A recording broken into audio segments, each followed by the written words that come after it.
कोई भी व्यक्ति जब भगवान के दर्शन करता है, भगवान का अभिषेक करता है, तो उसको शुद्ध वस्त्र पहनने होते हैं, क्योंकि जब तक मन की, वचन की और काय की यानी शरीर की जब तक शुद्धि नहीं होगी, वो वस्त्र शुद्धि नहीं होती है, तो मंदिर में प्रवेश नहीं रहता है कोई भी व्यक्ति हो। जिस प्रकार से आहारचर्या में होता है, अभिषेक में होता है, व्यवस्थाएं ये होती है, तो भगवान के दर्शन करने के लिए सभी के लिए व्यवस्था रहती है। और भगवान के बारे में कई बार जब यहाँ से प्रतिमा चुरा कर ले गए वो, और जब वो पकड़ी गई प्रतिमा, और जो एक महिला थी जो पुलिस विभाग में उच्च पद पर थी, उसने उस प्रतिमा को वहां नहीं रख के, जो पुलिस थाना रहता है, अपने घर के पूजा गृह में रखी, और उस महिला की जो भी मनोकामनाएं सब पूर्ण होती चली गई, और उसके साथ साथ वहां पर लाइन लग गई दर्शनार्थियों की। तो ये प्रतिमा फिर वापस आई। ऐसे कई उदाहरण मिलते हैं कि जब जब प्रतिमा के साथ ऐसी कई घटनाएं घटित हुई और प्रतिमा फिर से वापस आ गई। इसलिए इस प्रतिमा के प्रति जितनी भी जिन व्यक्तियों की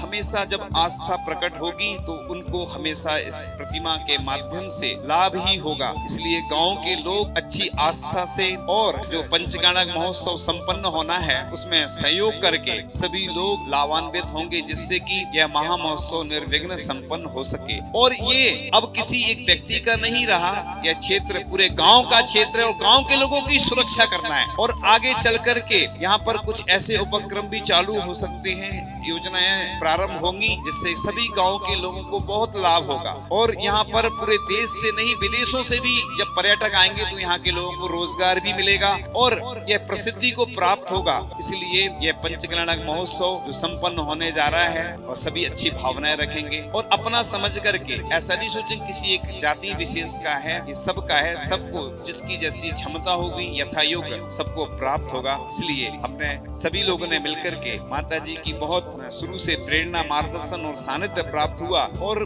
आचार्य भगवान का आशीर्वाद प्राप्त हुआ, तो हम लोग भी यहाँ पर आ गए। और आगे भी आप लोगों को जो आसपास की समाज है उन सबको सहयोग करना है। सिर्फ पंचकल्याणक महोत्सव तक ही संपन्न करके सिर्फ हमें बैठ नहीं जाना है, आगे बहुत ऊंचाइयों पर यह क्षेत्र पहुंचेगा, तो सभी का सहयोग जब मिलता है तभी यह कार्य होते हैं। इसी प्रकार से आप लोग इधर कमेटी वाले एक ऐसी गौशाला का भी निर्माण करें कि जिससे इन सब लोगों को भी रोजगार मिले और सब जुड़े, क्योंकि हमारे आचार्य भगवान ने लगभग पूरे भारत में 135 से ज्यादा गौशालाओं के लिए आशीर्वाद प्रदान किया। लाखों पशुओं की रक्षा हो रही है। गाय के प्रति आचार्य भगवान की एक अलग ही भावना रहती है, और गाय एक ऐसा प्राणी है जिसके माध्यम से सब के लिए वह सब कुछ प्रदान कर देती है। इसलिए यह जो यात्रा चलेगी, इस यात्रा में सबको सम्मिलित होकर सबको सहयोग करना है।